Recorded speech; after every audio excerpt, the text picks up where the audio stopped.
Vale, Pablo, pues muchas gracias por venir hoy. Lo primero que te pediría, por favor, que te presentes brevemente, que nos digas quién es Pablo Soto. Pablo Soto soy yo y soy un desarrollador de software y empresario, que no emprendedor, que es el eufemismo este, pero vamos, soy un desarrollador de software y llevo haciendo tecnologías relacionadas con el P2P pues 10 años, ¿no? Y bueno, vengo un poco de la lucha de la ley Sinde y tal, ¿no? Muy Por ahí bien, es por donde aparezco. muy bien. Después te pediré en detalle que me cuentes tu Mm, llegada, ¿no? Porque es una cosa que estoy haciendo con todo el mundo, que es sí, interesante porque demuestra la heterogeneidad del movimiento y cómo hay gente que ha venido, sí, gente con trayectoria sí, previa, sin sí. trayectoria previa. La siguiente cuestión es un poco la pregunta que estamos intentando no contestar, pero sí reflexionar en torno a ella en todo este proyecto, pero yo te la hago ya directamente, ¿no? El Ujú. movimiento 15M, ¿qué es lo que es? El movimiento 15M, ¿qué es lo que es? El movimiento 15M entiendo que es la cristalización de un cúmulo de circunstancias, ¿no? Y la muestra de es un síntoma, ¿no? Es un síntoma, no es la enfermedad en términos metafóricos, sino que es el síntoma. En una situación de claras deficiencias democráticas y de, bueno, de abuso por parte de los ricos y los poderosos relativamente sin límites, nos encontramos con que la circulación de la información ha cambiado porque ahora tenemos la masa crítica tecnológica que nos permite tener nuestro propio cauce de comunicación más allá de lo que las grandes corporaciones nos quieran hacer llegar, ¿no? Y quieran filtrar. Entonces el 15M es la cristalización de esa eh, ausencia de coherencia entre, o incoherencia entre la situación que hay en cuanto al flujo de información y la situación que hay en cuanto al flujo de dinero y de poderío económico y de poderío político, ¿no? Muy bien. Y lo que decíamos antes, ¿cómo has llegado tú al 15M? Yo al 15M llego el 16M. Yo llego, bueno, yo vengo de del mundo de la cultura libre y de la batalla contra la ley Sinde y bueno, y de otras muchas cosas en general, la batalla del copyright, ¿no? Desde hace pues 10 años y, y bueno, pues no pude ir a la manifestación del 15 de mayo porque tenía que haber descansado el día anterior y no lo hice. Entonces, pero bueno, la seguí a través de Twitter y a través de los colegas que estaban allí y cuando vi que había gente que había decidido quedarse la primera noche en Sol, pues me fui para Sol, ¿no? Ya estaba recuperado físicamente y o sea, el día 16 a la 1 de la mañana cogí, me planté en Sol y ya no solo venía de la ley Sinde, ¿no? Ya venía de las primaveras árabes, ya venía de la ausencia de democracia que se hace más visible cuanto más libertad tienes de acceso a información. Y bueno, la propiedad intelectual es uno de los problemas, ¿no? Es que se utiliza como herramienta para coartar la libertad de expresión y la libertad de acceso a la cultura.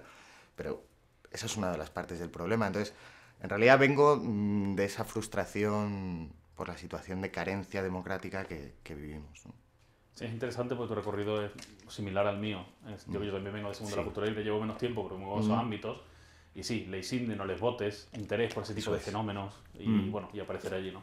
En mi caso fue quizá todavía más penoso que el tuyo, en el sentido que yo me lo perdí, fui a la manifestación del día 15, me fui a dormir en mi casa y no me enteré de nada, ¿no? bueno, pero viste la manifestación. Fui, la manifestación fue muy reconfortante, ¿no? Sí. También voy a decir, para gente que quizá no te conozca tanto, que cuando dices que estabas cansado, que tenías mal el cuerpo, que tú tienes un problema muscular y es que estás Sí. enfermo, que no es simplemente que te fuera de marcha y Sí, se no, te pasó, sino yo que, tengo bueno, distrofia, lo que pasa es que creo que en los últimos meses se me ha curado o algo sí, así. sí. Pero ya antes del Bueno, me 15M, acuerdo la manifestación del día 5 o del día 6, la después del cierre de Sol, la sí, verdad que fuimos andando desde Atocha hasta Colón, sí. hasta Atocha, hasta Sol y estuviste ahí como un campeón, ¿no? Sí, sí, yo he sido capaz de tirarme en la Puerta del Sol 14 horas de pie, que era algo que hacía 10 años que no era capaz de hacer. Sí, es interesante, es que yo creo Sí, que nos está afectando tanto que incluso a lo sí, mismo sí, sí. hacemos algún tipo de cuestión Sí, física. sí. Tú verás cómo se entera la Comisión de Espiritualidad.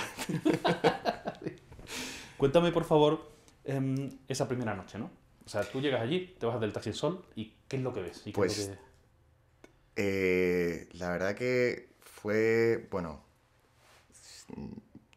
siendo sincero, fue un momento un poco triste cuando crucé la esquina y yo iba con mi ilusión de entrar en la plaza de Tahrir y vi que eran 50 personas que en sol hacen muy poquito bulto.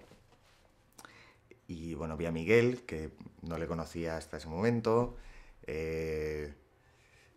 Bueno, había una serie de gente que no conocía, o algunos les conocía a través de Twitter, pero ni siquiera supe que eran ellos. Y bueno, pues yo en ese momento me sentí triste porque había muy poca gente, pero ya tenía la certeza de alguna forma, no sé cuál, que esa noche éramos 40 o 50 y la siguiente noche sería 10 veces más gente, ¿no? Y que para el día de las elecciones la plaza iba a ser como Tahrir. De alguna manera yo estaba convencido de que eso iba a pasar y así pasó. Que lo único que había que hacer era que el día siguiente se difundiera lo que había pasado para que fuera más gente y así, cada día, ¿no? Es interesante porque, no sé, esa clarividencia, ¿no? De verlo. El otro día le dije a Dani que me resultó muy emocionante el hecho de que el Twitter de idexsquare.net se comprara esa misma noche o al día siguiente. O sea, ya desde un principio, Sí, esta gente, o los que estabais allí, erais capaces de ver un poco el potencial, ¿no? Y a mí me costó un poco sí. más, ¿eh? Yo aparecí allí el día 16 a las 9 de la mañana y bueno, ya me quedé ahí prendado y todo el rollo y pasé muchas horas, pero creo que tardé algo más en enterarme de la... Vamos, de hecho, hasta que no hubo el desalojo y al Sí, día siguiente vino todo el mogollón, yo sí. como que no le vi...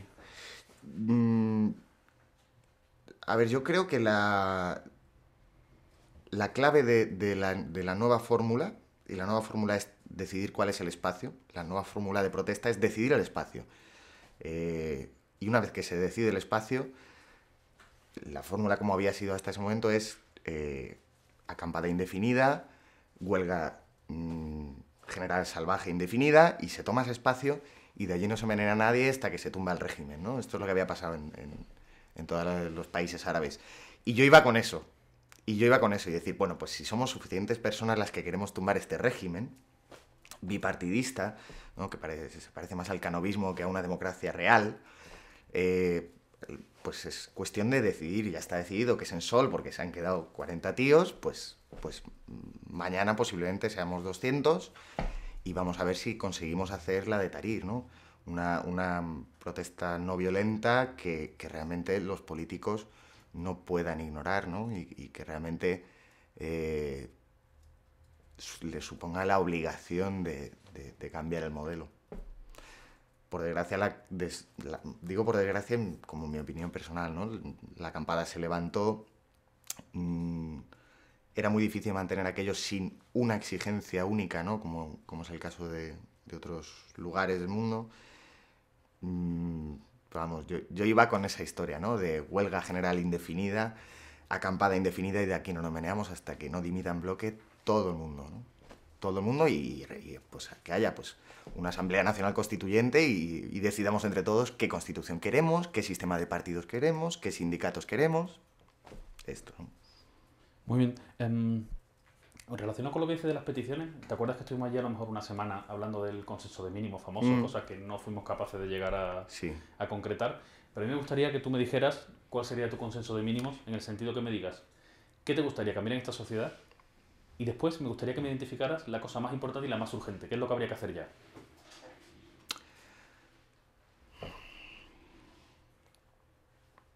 A ver, yo llevo desde el primer día en Twitter soltando mi consenso personal de mínimos cada 2 por 3, ¿no?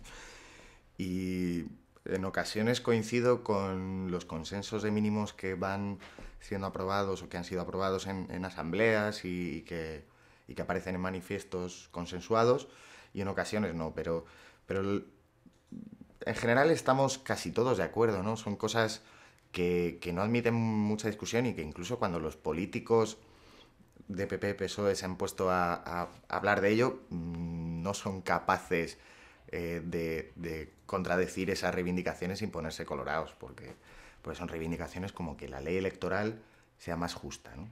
¿Qué fórmula es la que sea más justa? Bueno, pues tenemos que sentarnos y ver cuál es esa justicia. A lo mejor el sistema bicameral, que ahora el Senado no sirve de nada, pues vale que el Senado represente a las regiones, pero tiene que haber proporcionalidad y circunscripción única en el Congreso. Ya se vería. Lo que está claro es que no es justo el sistema electoral que tenemos ahora, ¿no? Tanto la ley de Ont o el sistema de Ont, como las circunscripciones y el reparto, ¿no? Esa es una de las que yo veo.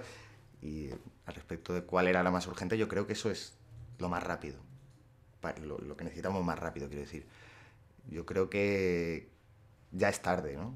O sea, que ya teníamos que tenerla y que la necesitamos para allá, porque es que se va a constituir un reparto de escaños y un reparto de representatividad que van a salir de las elecciones que tenemos el 20 de noviembre y no va a representar la voluntad del pueblo. Entonces, ¿a qué esperamos, no? Bueno, luego hay gran cantidad de carencias democráticas que además desde fuera de España se nos han indicado, ¿no? Pues desde las listas de los partidos, ¿no? Las listas que presentan a los comicios están plagadas de personas imputadas por corrupción. Pues no sé si la solución es que directamente se prohíba que haya imputados. A lo mejor simplemente es que los jueces tengan esa herramienta como medida cautelar, ¿no? Es decir, este tipo parece que está robando y hay indicios suficientes, pues puedo no tomar la medida cautelar, pero en este caso la gravedad me dice que este tipo no debe presentarse, ¿no? Y ese derecho de sufragio se lo vamos a limitar por ahora, igual que te cogen aparentemente robando y te meten preventivamente en la cárcel y hay miles de personas en esa situación y no pasa nada, ¿no? Pues igual a los políticos preventivamente que deje de meter la mano en la caja, ¿no? Porque parece que se lo está llevando. Concepto súper interesante y muy bien explicado. Sí, sí, no lo había pensado así, pero sí. Porque claro, es muy que a lo mejor no de cajón, ¿no? De decir, no, en el momento que te imputan, pierdes el derecho de sufragio. Pues a lo mejor no, pero que los jueces tengan esa herramienta, igual que se privan otros derechos. Es muy fuerte privar a una persona, sea quien sea, de su derecho a elegir y ser elegido y tal, pero es muy fuerte encerrar en un talego. Es mucho más fuerte el derecho del turno. Sí, sí, absolutamente. Es igual de fuerte, absolutamente. Y bueno, eso por otro lado. Luego está hay un problema grandísimo con la financiación de los partidos, ¿no? En Estados Unidos, por ejemplo, las empresas pueden financiar a los partidos donando dinero, ¿no? Siempre y cuando sea transparente, en el sentido de que hay que hacerlo a la luz. Tampoco parece que funcione allí, pero el caso es que aquí, que las empresas teóricamente no podrían hacer esto. Bueno, la banca está financiando los partidos pues por medio de préstamos nunca devueltos, o préstamos con unas condiciones totalmente fuera de mercado. Claro, a ver qué partido político le mete mano a los bancos, ¿no? Desde luego ni PP ni PSOE, porque se financian a través de ellos. Y bueno, luego tenemos los escándalos de financiación ilegal y además tenemos un serio problema de que el reparto de dinero público, independientemente de que nos pueda parecer bien o mal, es injusto. No es justo que haya partidos que tengan acceso prácticamente ilimitado al dinero y haya partidos que no tienen un duro, porque vivimos en este sistema absolutamente capitalista desde el día 1 de la campaña electoral hasta el día de las elecciones, hasta la recogida de firmas, y claro, hay partidos que tienen vetado ese acceso por este sistema trampado de financiación de partidos. Ese sería otro. ¿Qué más me dejo? Es que son unas cuantas cosas. Pero sí, hay una que a mí siempre me ha parecido muy importante y que pienso que quizás sería la más urgente, porque la veo como una cuestión de una cascada. Si esto funcionaría, otras cosas caerían detrás, que es el tema de ley de transparencia y acceso a datos públicos, ¿no? Que si de verdad eso existiera... Me estoy dejando además las cosas que más me importan a mí. Fíjate. No, hay tanta variedad que es normal. Sí, o sea, pero yo por lo que más iba el 15M y tal era por la libertad de expresión dentro y fuera de la red y el libre acceso a la cultura, y por el open data y el open government, o sea, el libre acceso a toda la documentación de la administración, a toda la información que es pública. Debemos tener acceso libre y abierto. Y efectivamente, esto es básico. Hay pocos países que hayan sido capaces de vivir con esta áurea internacional de que es un país demócrata y tal, manteniéndose en el estado de no acceso a los datos públicos en el que se encuentra España. Hay pocos países. Bueno, hasta el punto que España ha llegado a asegurar en foros internacionales que sí que contamos con una ley que está en el programa electoral, ¿no? Para futura redacción, como ha estado durante los 8 años atrás en los programas electorales y que nunca se llega a materializar, ¿no? Bueno, la única explicación que tiene esto es que los políticos, de la misma forma que no ponen el dinero que hace falta en la justicia para que la justicia sea ágil, no ponen los datos públicos. Vamos a ver, cuando tú no quieres que sea público lo que haces, siendo un trabajador público, y cuando no quieres que los jueces tengan medios tal, vamos, blanco y en botella. Esta gente tiene mucho que ocultar y hay que ir con focos a examinar todo esto, ¿no? Es una cuestión de voluntad. Yo estuve en un evento que organizó Access to Info, que invitó Sí, a un representante Access de cada Info. partido. Y en el público vi un señor del Ayuntamiento de Madrid que intervino un momento y se puso a narrar lo difícil que era técnicamente streamearlo. Y claro, yo pensaba, pues si la puerta son nosotros, entre 40 y 500 personas, lo streameamos siempre y Claro. es gratis, es Sí, voluntad, es claramente voluntad. Sí, y sí. es muy molesto. Tú estás acostumbrado a hacer tus cosas sin que nadie mire. Sí, y además que yo estoy seguro de que si te preguntaran, bueno, las gestiones y esto que está haciendo, esto concreto que está haciendo la administración nos vale 100, pero no tienes acceso a ver nada de cómo se ha hecho, nada del resultado, nada de las cuentas, nada de nada. ¿Te importaría que nos costara 101 y tener pleno acceso para que toda la ciudadanía pudiera auditarlo? Hombre, a ver, ¿quién va a decir que no? Para empezar, porque con esto empezamos a meterle mano a la corrupción de forma descentralizada, ¿no? Y yo creo que estas dos cosas que comentaba, primero, que se dote bien a la justicia, aparte de que se independice, lógicamente estamos hablando del Constitucional y del Supremo. Pero bueno, la justicia más de anteriores instancias creo que es bastante independiente, pero no está dotada, ¿no? Si se dotara esa justicia y hubiera una ley de transparencia potente que permitiera pormenorizar y auditar todo lo que hace la administración, creo que tendríamos dos herramientas de lucha contra la corrupción brutales y que todos los escándalos estos que saltan cada 2 por 3 se hubieran atajado antes, ¿no? Porque la sociedad civil ya se está movilizando y se está estructurando para examinar esto, ¿no? La iniciativa esta de apadrina un diputado. La gente está interesada en si nos dieran esa información haríamos el trabajo de auditar. El 15M, con 15M ha pasado una cosa y ha sido que a todos nos ha sorprendido mucho, ¿no? Cuando pasó y nos quedamos muy sorprendidos, pero cuando lo pensábamos un minuto todos decíamos, joder, ¿cómo ha tardado esto tanto en pasar? Sí. La cuestión es, ¿por qué crees tú que ha pasado esto ahora? ¿Qué es lo que ha llevado a este momento que...? Esto es lo del cisne negro, ¿no? O como decían, más asequible cuando en los pueblos, ¿no? Decían antes, mira, claro, cuando pasa el perro y le ve los huevos, ya sabes que es macho, ¿no? Pero cuando venía de frente no sabía si era macho o hembra. Pero sí, tienes toda la razón que a todos nos parece evidente que tuviera que pasar. ¿Por qué ahora? Mi teoría particular es que tenemos la masa crítica, es una cuestión tecnológica, ¿no? Y creo que tenemos la masa crítica, no es Google, no es Twitter, no es Facebook, no es N-1, no es Google Maps, no son los SMS ni es WhatsApp, es todo, ¿no? No son los smartphones. Es que ya tenemos la masa crítica entre todo eso para que sea absolutamente ubicuo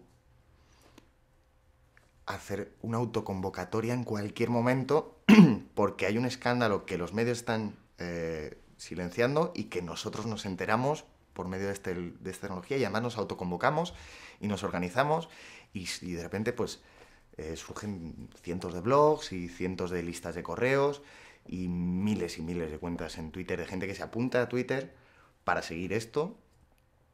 Entonces creo que la chispa pues ha sido la manifestación del 15 de mayo y la chispa es un poco también la crisis y todo lo que ha pasado en la primavera árabe se ha contagiado y lo que ha pasado en Islandia también, pero yo creo que el por qué ahora esto ocurre y no ocurrió en la crisis del 91, pues es porque ahora tenemos la tecnología que nos permite, sin darnos cuenta, estructurar la protesta y salir a la calle de forma inabordable por las autoridades, ¿no? Y además pues eso, desde el pensamiento, ¿no? La acción sale del pensamiento, con lo cual es una acción no violenta, es una acción que se rige por principios, no por rabia, y es una acción mucho más, bueno, democrática, ¿no? Es la lucha por la democracia, no la lucha contra nada. Bien. Otro tema curioso que yo he percibido de un momento y que todavía no sé formularlo muy bien es que esta revolución ha sido una revolución muy copyleft. Hemos visto muchos mecanismos de cultura libre y de estas cosas que conocemos, ¿no? Sí. Estas ganas de documentar todos los procesos, pero también compartirlos, remezclar. Habla un poco de eso, ¿qué te parece? Bueno, Antonio Lafuente decía que el 15M era una máquina de generar procomún, y yo diría más, es una máquina de generar copyleft. Es maravilloso pensar la cantidad de personas que, igual que gente que venía del mundo de la cultura libre, a través del 15M, han tomado conciencia de otra serie de problemas que también son de mucha importancia. También gente que venía de la plataforma de afectados por la hipoteca, o Juventud Sin Futuro, o ODRI, Democracia Real Ya.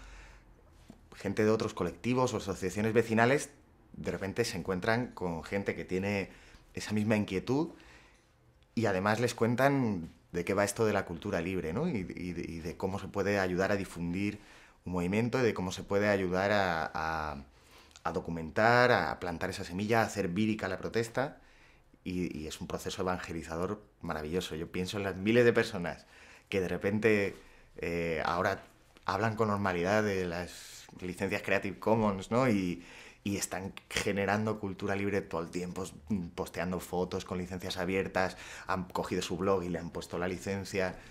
A mí me emociona esto, ¿no? Es la confluencia de los principios en un mismo fin.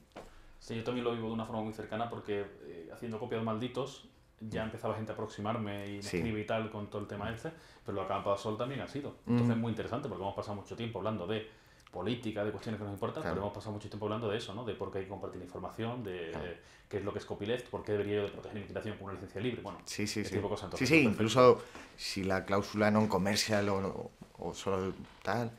Sí, esto... Bueno, es que, como decía, mi análisis particular es que esto es el resultado de la colectivización de los medios de transmisión de información. Es decir, las élites que tenían antes el poder y el 100% de la emisión que recibía la masa, la emisión de información pública, venía de estas élites que controlan las corporaciones, los grandes medios. Con estas tecnologías que tenemos ahora a nuestra disposición, pues la masa es capaz de emitir hacia ella misma, y esa es gran parte del cambio, para que además esa difusión y esa comunicación interna dentro de la masa sea eficaz y sea muy vírica. Las licencias libres son la mejor herramienta, ¿no? Entonces, la confluencia de chispas por medio de crisis, primavera árabe, corrupción, ausencia de democracia interna en los partidos, etcétera, etcétera, etcétera, con la tecnología y la libertad de la información que se produce desde la masa, es imparable, yo creo. Yo creo que es imparable. Por eso el movimiento está tan vivo en Internet, porque la difusión que está teniendo todo, y no sé, el flujo de información es como una, ¿no? Es lo contrario a la maquinaria de propaganda que tienen los políticos y los banqueros, ¿no? Sí, son nuevas formas de comunicación, ¿no? Y de transmisión, esa remezcla. Sí. Yo lo he pensado también en términos de... Nosotros hemos tenido aquí una acampada que evidentemente nos hemos basado en la de Tahrir, y teníamos nuestros toldos que eran iguales, y quizá no era casual que eran iguales, pero introdujimos nuestras tiendas quechua, que son perfectas porque no llevan piquetas y las puede usted llevar a la plaza de su ciudad. Sí. Y ahora en Occupy Wall Street tienen las tiendas quechua, que hemos sido nosotros los que Entonces es todo una remezcla de técnicas, Sí. porque al fin y al cabo yo creo que todos pedimos lo mismo, ¿no? Todos lo único que queremos es una vida digna. Cada uno tiene sus problemas, sus violencias, sus Sí. movidas, pero se trata de eso y estamos todos de acuerdo, el 99%, ¿no? Sí, sí. Sí, bueno, una nota que en Tarí también había quechuas, Ah, pues, pero pocas. claro, Sí, sí, sí. Pero claro, es que la quechua ha sido... que hecho es símbolo de, vamos, Sí, sí, sí. Bueno, a mí me pasó una cosa muy curiosa y es que me compré una tienda quechua, pero marca Nisu, y con mi hermano mayor, que es un tipo de 44 años y que varias veces saliendo del trabajo con su chaqueta y su corbata, pues yo me lo llevaba para la Puerta del Sol. Y compro la tienda y, bueno, a mi casa digo, venga, vamos a montarla y desmontarla para luego no hacer el ridículo en Sol y tirarnos allí 3 horas haciendo el panoli. Y entonces la montamos muy bien, pero luego no hubo huevos a desmontarla. Y entonces pues han pasado 6 meses de aquel día y sigue en una habitación de mi casa montada una tienda quechua que no soy capaz de desmontar y que al principio me estorbaba, pero ahora me encanta verla allí, ¿no? Es como que tengo mi propia acampada habitación. no sabía eso. Está bien. Eso con Alfredo, supongo, ¿no? Sí. Qué arte. Vamos a cambiar un poco de tercio. Me gustaría hablar ahora de lo que ha sido el humor en el 15M, que a mí me ha parecido un elemento muy importante. Entonces, a mí personalmente, yo intento definirlo siempre, no lo intento, o sea, lo defino con que me ha ayudado a procesar emociones. Sí. Aparte de divertirme, aparte de informarme, aparte de hacerme pensar, no porque ha sido todo también muy irónico, ¿no? Y Sí. todo tenía contenido. Ha sido una cosa que de verdad para mí ha sido importante a nivel, como te digo, físico y mental, Sí. de reunir las piezas y seguir, ¿no? Cuéntame un poco, ¿cuál ha sido tu experiencia al respecto? Yo, aparte de que veo que... Yo veo que en este asunto también estamos importando de la primavera árabe bastante, ¿no?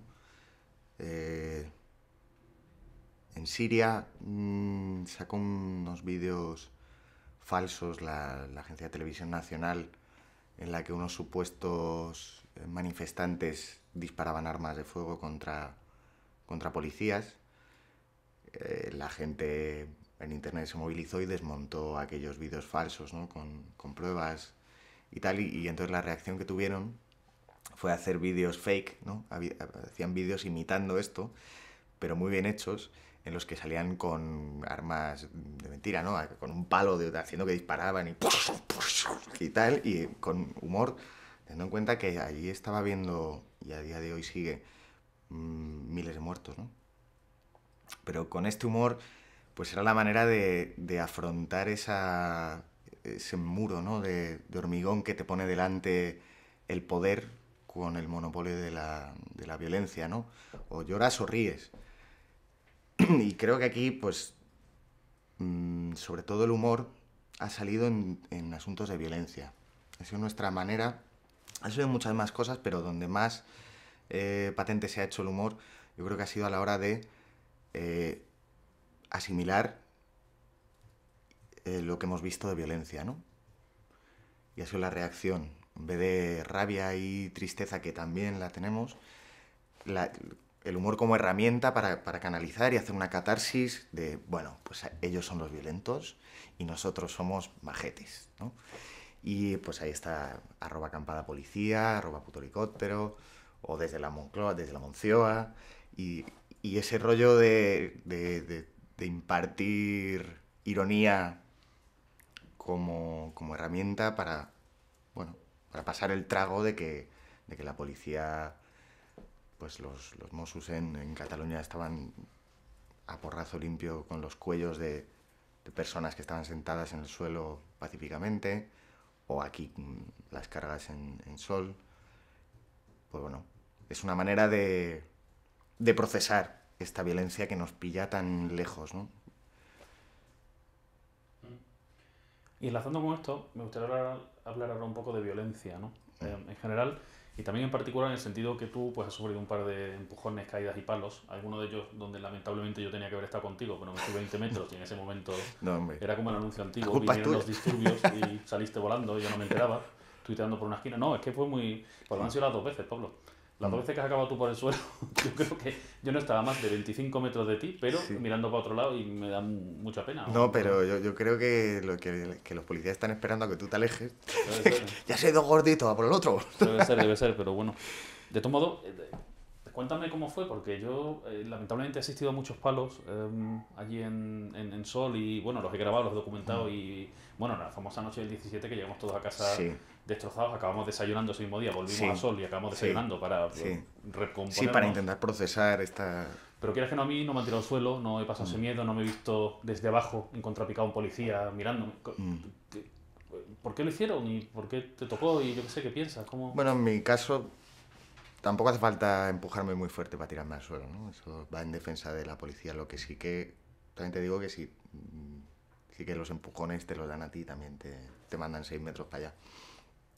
En mi caso particular, lo que ocurrió el primer día fue que, bueno, pues en la marcha laica de repente nos dimos cuenta de que la plaza estaba cerrada con nosotros dentro, ¿no?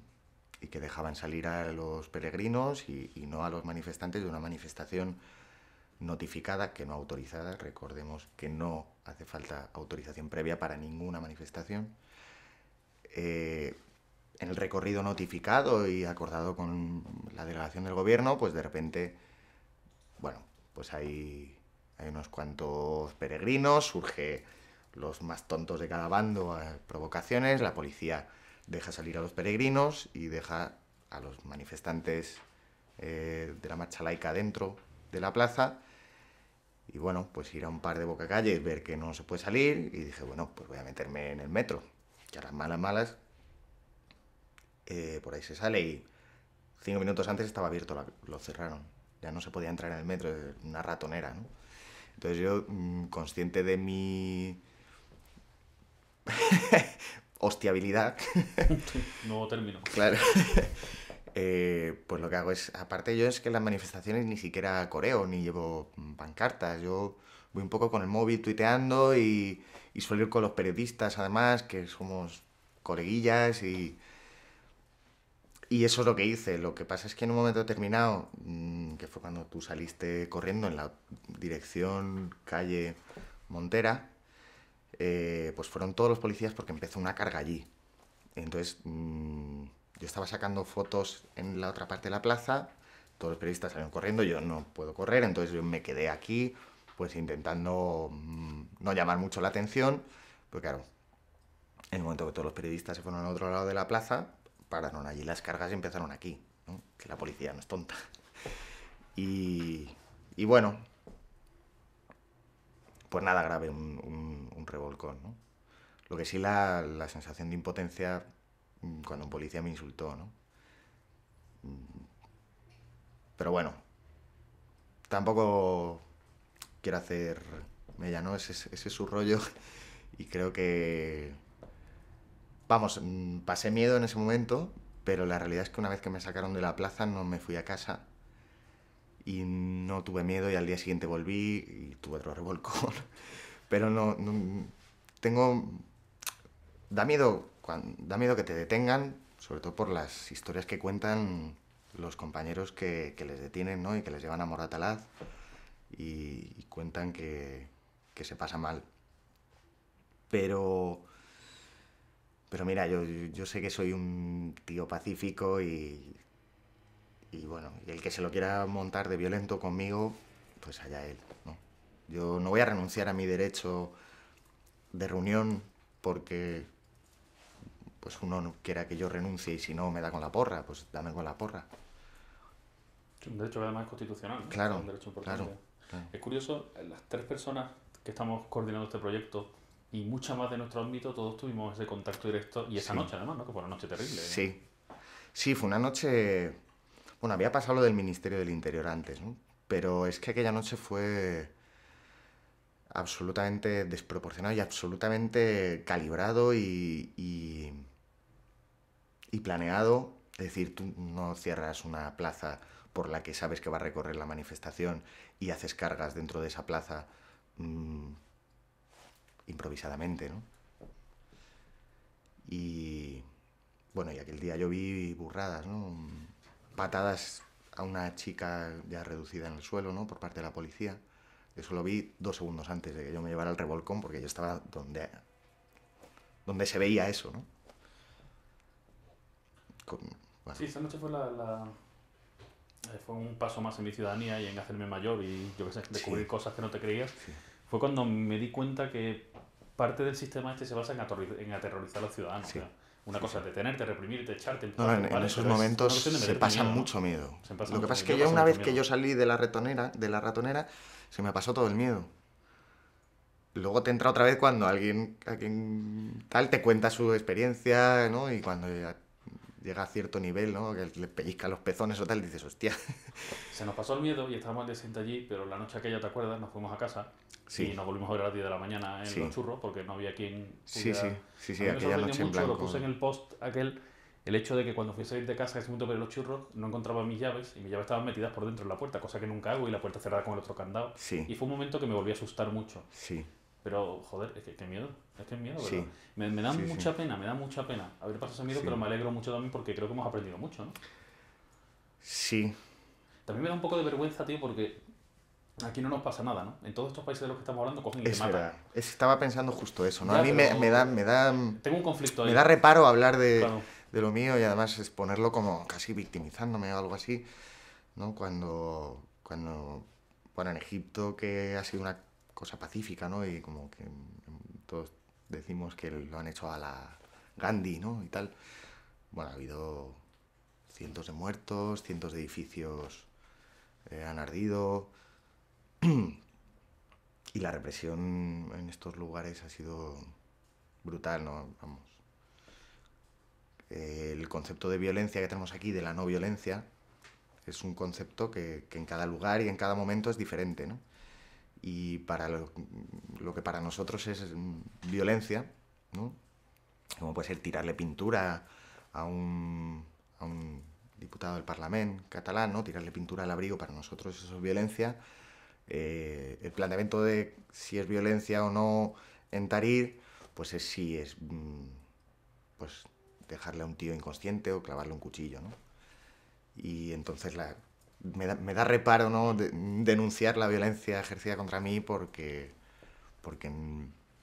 es muy subjetiva. Comparto ese pensamiento, pero es importante que lo contemos, ¿no? Sobre todo porque hay mucha gente como yo que de verdad hace 4 meses no se creía estas cosas. Sí. Y ahora las hemos vivido y ya comprendemos o empezamos a ver y es importante difundirlo. Pasa eso.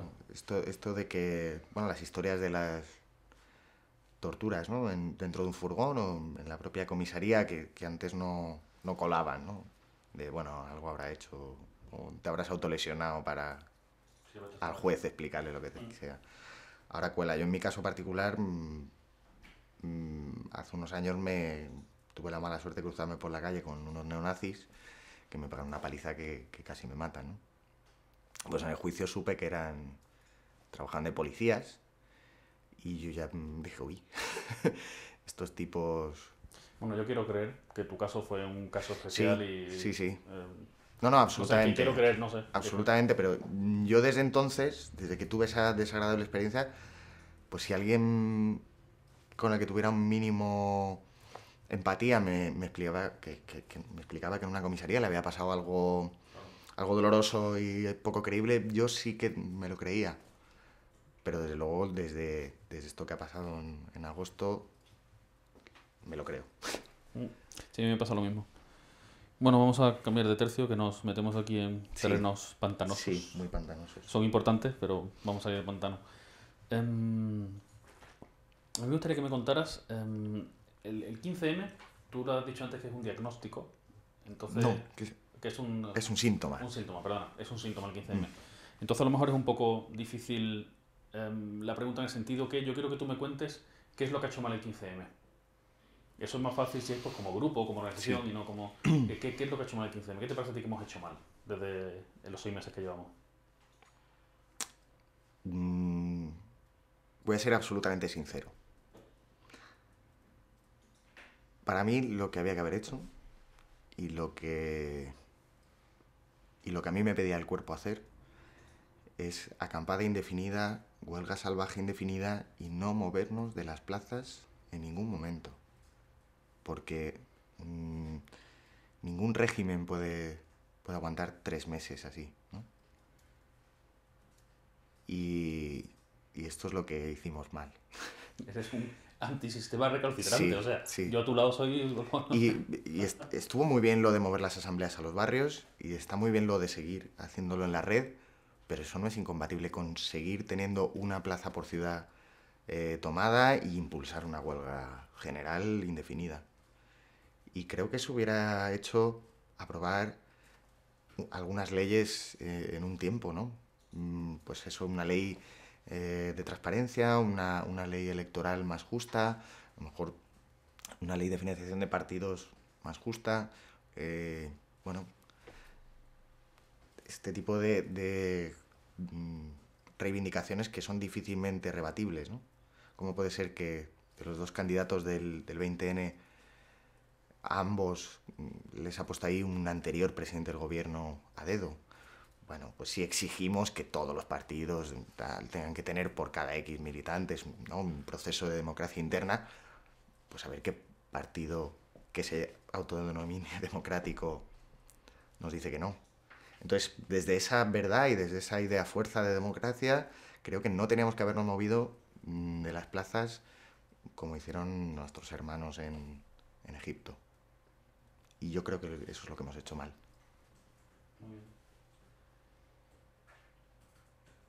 Dejo la autocrítica de Sí, porque hemos usado las... Sí, vale. No, está bien, me parece bien. No, vamos, nunca lo había pensado así y conforme lo dices, no sé, no tengo criterio sobre eso, pero me parece interesante. Me parece interesante, pues sí, si queremos hacer cosas habrá que forzarlas, ¿no? sí. Siempre de la no violencia y tal, pero desde el coñazo y del, Sí, la desde resistencia y la absoluta determinación. Yo aparte necesito la no violencia por mis condiciones físicas, necesito que sea no violento esto, ¿no? Pero desde la absoluta determinación de tener la razón. Vale, ahora me gustaría que por favor escojas un momento de los que has vivido que sea para ti especialmente emocionante, que haya sido especialmente emocionante, pero quiero que nos lo cuentes. Pero cuéntanoslo. Imagínate que la persona que va a ver este vídeo es una persona que nunca ha visto otro vídeo de Acampada Sol y no sabe nada de esto. Entonces, por favor, descríbenoslo. Escoge un momento y cuéntanos cómo fue para ti, qué sentiste. Piensa.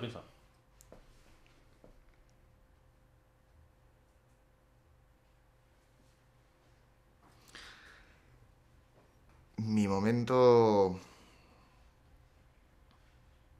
creo que fue el 17 de mayo. Cuando se tendió una alfombra de cartones en Sol y... Bueno, como decía antes, desde el día 15 yo estaba soñando con ese momento Tahrir, ¿no? Y de repente levanté la vista y vi que iban pasando mano a mano un sofá. Y el sofá iba hacia el centro de la plaza y de repente miré y por otro lado estaba entrando una lona. Y en una cuestión de 4 o 5 minutos se levantó la acampada ciudad. Y yo pude parar de emocionarme, ¿no? Y me saltaban lágrimas. Porque vi que estábamos decididos. Estábamos decididos y que de allí no nos íbamos. Lo del sofá volante lo cuento yo siempre también porque era una cosa... Además, debía estar yo en un sitio especial o algo así, que es que me acuerdo ver como muchas manos en el aire, un mar de manos, y el sofá que iba era como un Iba como animado. si fuera volando. Iba como una hormiguita, como si tuviera muchas patitas. Por encima de las manos. Fue algo... Sí. Oh, qué barbaridad. Sí, qué barbaridad. Y ahí reconocí imágenes de Tahrir. Imágenes de que yo había visto en tweets, ¿no? Yo Tahrir lo seguí muchísimo en Twitter y eran esas imágenes. Levantar lonas, gente subiéndose a una farola y en 5 minutos ya estaba, ¿no? Luego, claro, la gente siguió llevando cosas y todos fuimos a ver, yo fui a comprar cuerda, otro fue tal, alargadores para la corriente, pero fue en un momento, ¿no? Un clac en el que todo el mundo empezó a ver lo que estaba pasando y todo el mundo empezó a ayudar, ¿no? Y... Pablo, de todo lo que ha pasado desde el día 15M, ¿a ti qué te parece que es lo más importante? A mí lo más importante, lo que se hace cada día. cada día hay miles de personas en el Estado español que están trabajando por los demás. Es decir, la cantidad de horas de trabajo que se está invirtiendo de forma descentralizada en todo tipo de iniciativas, cada día es algo, bueno, había muchas cosas, pero desde luego el impulso de vertebración a la sociedad civil que ha significado esto, para mí es lo más importante, ¿no? Es decir, las listas de correo de Toma la Plaza, cientos y miles de asambleas por toda España, ¿no? Sí es cierto que han existido el movimiento asambleario y han hecho muchas cosas las asambleas en muchos sitios y los movimientos vecinales, tal. Pero el impulso que le ha dado el 15M a mí me parece que es un cambio de paradigma de la relación entre el pueblo y los gobernantes en este país. Y ahora veremos qué ocurre, ¿no? Pero desde luego que tengan cuidado los gobernantes con los pulsos que nos planteen, porque sabemos el camino de vuelta a la plaza, porque sabemos la dirección electrónica para llegar a 20.000 y autoconvocarnos, y además tenemos un acervo intelectual que vamos desarrollando porque vamos compartiendo libros, porque vamos compartiendo material, porque vamos creando cultura, porque vamos informándonos. Entonces, vamos a ver qué ocurre, pero esto es lo más importante, este cambio de paradigma, ¿no? Muy bien. Y para acabar, ¿a ti qué futuro te parece que tiene lo que llamamos el movimiento 15M? Bueno, yo como Rubalcaba no juego a las quinielas. No tengo ni idea. Yo te puedo decir lo que me gustaría.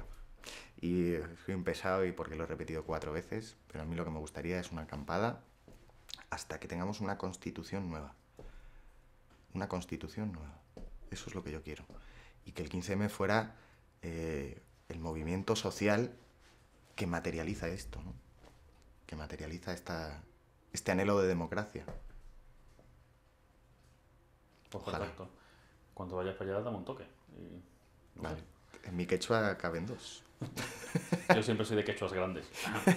Bueno, y no, por último, no sé si hay algo que quieres añadir o algo que quieres reformular o algo que se te ocurra que te parezca importante que no se ha dicho, pues es tu momento. Habrá 1000 cosas importantes que no he dicho, pero bueno, ya las diré en algún libro. Esperemos. Muy bien, pues muchas gracias por Nada, compartir con nosotros todo. A ti.